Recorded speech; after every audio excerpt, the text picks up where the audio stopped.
Hello, I'm Simon Whistler, you're watching TopTentzNet, and in the video today we're looking at the top 10 toughest Viking warriors.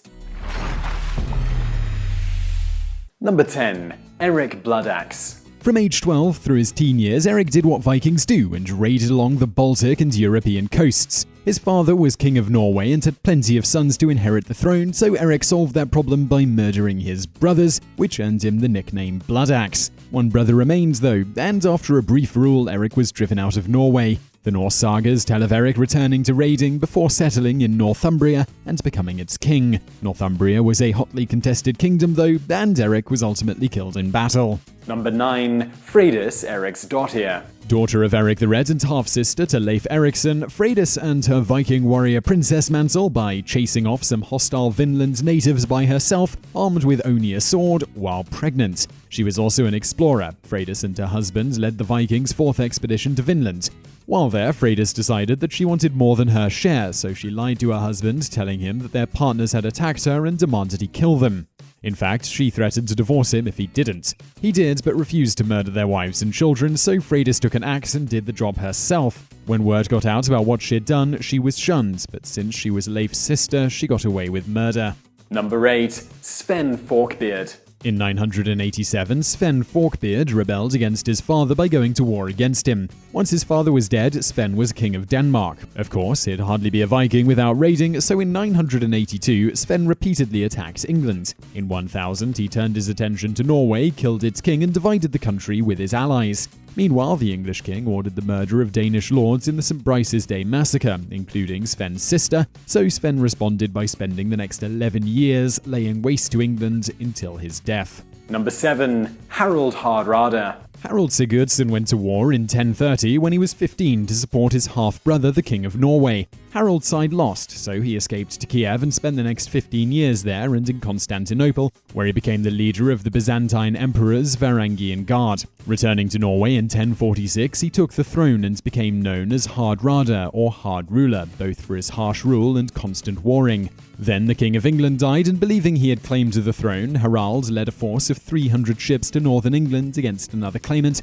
the man who would become known as William the Conqueror. Harald's forces captured York, but at the Battle of Stamford Bridge, he took an arrow to the throat and died. Number 6. Bjorn Ironside. Bjorn spent most of his life raiding. He and his fleet raided along the coasts of France, Spain, Sicily, North Africa, and Italy. In one Italian town, Bjorn's forces were unable to breach the walls, so he pretended to be dead and had his men ask the town priests to bury him on consecrated ground. When his coffin was carried into the church, Bjorn jumped out, fought his way to the city gates, and opened them so his men could invade. He continued to raid until a defeat in the Straits of Gibraltar, where he lost 40 ships, then retired to Scandinavia and lived out the rest of his days in wealth and comfort. Number 5. Gunnar Hamundarson. Hero in the Brennu saga, Gunnar could fight equally with both hands and was so fast with his sword that 3 seemed to slash through the air at once. Along with his swordsmanship, he was reputed to never miss with a bow and be able to jump more than his height while wearing full battle gear. His prowess in battle stood him in good stead as he raided along the coasts of Denmark and Norway, fighting and pillaging.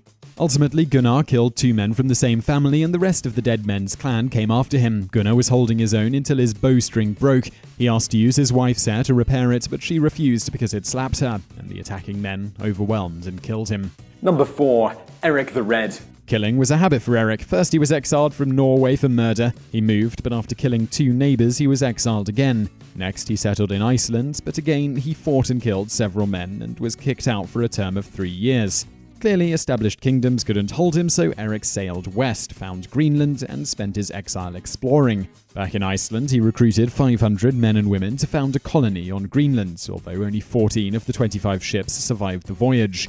Erik founded 2 settlements in Greenland and declared himself the chieftain. He remained in Greenland for the rest of his life, fathering a daughter, Freydis, number 8 on this list, and 3 sons, one of whom was explorer Leif Erikson. Number 3. Ragnar Lodbrok. To win the hands of a princess, a 15-year-old Ragnar destroyed a poisonous snake infestation while wearing a snake-proof suit made of animal skin boiled in pitch and sand, earning him the nickname Hairy Breeches. Snake killing aside, Ragnar spent most of his life raiding, using his longships to travel the rivers of France, attacking as he went. At one point, French King Charles the Bald paid Ragnar £7,000 of silver not to sack Paris. Those snakes would come back to haunt him though, because when Ragnar raided England, he was shipwrecked, captured, and executed by being thrown in a pit of vipers. Number 2. Ivar the Boneless. It's thought that Ivar was called the Boneless because he had a medical condition that caused his legs to fracture easily. Not one to let broken legs stand in the way of a good fight, Ivar had his men carry him into battle on a shield, and he fought with a bow and arrow.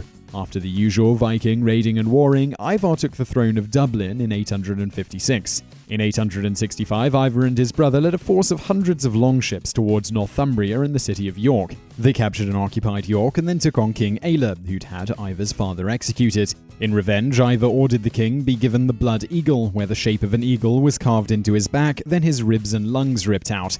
Following that, Ivar took the kingdom of East Anglia, having that king used as target practice and then beheaded. After his successful career as a warrior king, Ivar returned to Dublin and spent the rest of his days there. Number 1. Egil Skallagrimsson. Warrior poet Egil started at an early age. He wrote his first poem when he was 3 and killed another boy with an axe when he was 7. Egil continued writing poetry and killing as he grew, and was eventually forced to run from Norway when the king decided it had enough.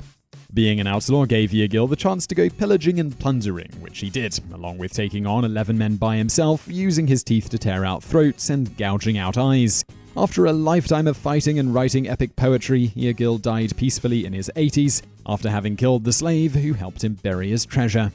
So I really hope you enjoyed that video. If you did, please do give us a thumbs up below and don't forget to subscribe. Also, if you like this video, a bit of a different end slate today, then be sure to check out my other channel, which is linked to up there on the right. Basically, this is a channel where it's called Today I Found Out, and it's where we look at shorter form content. So, for example, a recent video we did was why Dick is short for Richard, and we answer other questions like that. So click that one to check out that other channel that I do. And below that, we've got my personal channel, which is kind of a look at the behind the scenes life of someone who makes YouTube videos for a living. So check that out as well, and thank you for watching.